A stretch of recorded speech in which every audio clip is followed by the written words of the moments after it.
আমি কে? আজকে আমি হাফিজুর রহমান।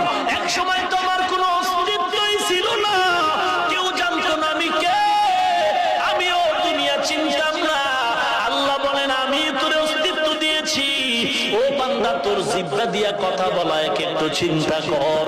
এই জেহেনের ভিতরে আমার পুরো বডি যদি তুমি এক একটা ভিন্ন করে দেখো, 2 ঘন্টা বয়ান আমার ভেতরে কোথাও কথাগুলো জমা নাই। একের পরে এক সাজানো কথা কে বের করে দেয়?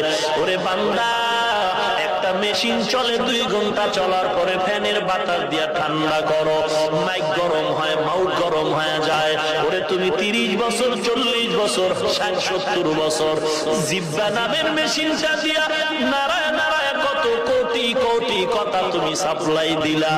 একবারও চিন্তা করেছো এই কথাগুলো কোন মেশিনের দ্বারা তৈরি হয়?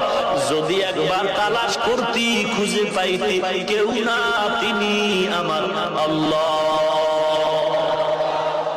ওরে বান্দা, সে আল্লাহকে এখনো চিনো নাই রে মুমিন। ইমাম মালিককে প্রশ্ন করা হলো, আল্লাহ যে একজন, কোন দলিল আছে নাকি? ইমাম মালিক বলেন, ও ভাই, আল্লাহ যে একজন চমৎকার দলিল হলো।